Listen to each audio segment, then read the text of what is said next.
Robert Vadra को अदालत से राहत मिल गई है। रॉबर्ट वाड्रा ने इलाज के लिए मुल्क से बाहर जाने की इजाज़त मांगी थी और रॉबर्ट वाड्रा को कोर्ट से इजाज़त मिल गई है।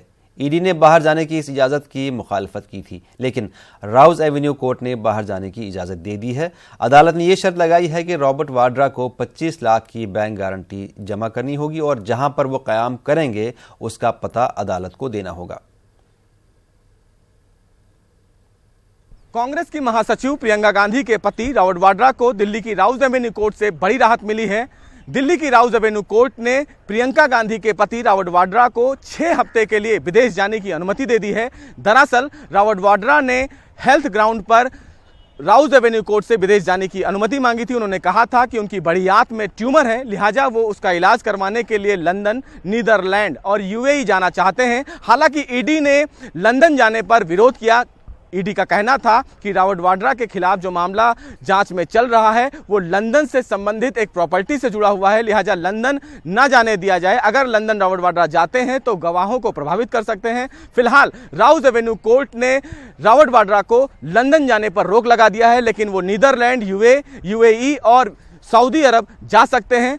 फिलहाल अपना इलाज करवाने के लिए वो फिलहाल विदेश जा सकते हैं, लेकिन कोर्ट ने कंडीशंस लगाते हुए कहा है कि अगर रॉबर्ट वाड्रा गवाहों को प्रभावित करते हैं तो उनकी विदेश जाने की अनुमति को डिसमिस कर दिया जाएगा और भविष्य में उनकी मुश्किलें बढ़ सकती हैं। लेकिन फिलहाल कोर्ट से रॉबर्ट वाड्रा को हेल्थ ग्राउंड पर एक बड़ी राहत मिली है और वो अपना इलाज करवाने विदेश जा सकते हैं। कैमरामैन दीपक बिष्ट के साथ सुशील पांडे, न्यूज़ 18 दिल्ली।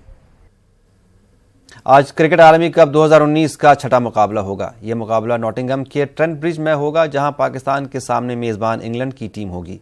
इंग्लैंड ने टूर्नामेंट की शुरुआत बेहतरीन अंदाज से की थी और पहले ही मुकाबले में उन्होंने जनूबी अफ्रीका को शिकस्त दी। पहले ही मैच में मिली आसान जीत से इंग्लैंड के हौसले बुलंद हैं। पाकिस्तान अपने पहले मुकाबले में मिली हार का बदला लेना चाहेगा। अहमदाबाद में लाखों लीटर शराब को बर्बाद किया गया। पुलिस ने पूरी रियासत में गैर कानूनी तौर से शराब बनाने की फैक्ट्रियों पर छापे मारे। इन छापों के दौरान लाखों लीटर शराब को जब्त किया गया, जिसे बाद में सड़क पर बहाकर बर्बाद कर दिया गया। शराब बनाने वालों ने पुलिस की इस कार्रवाई की मुखालफत की।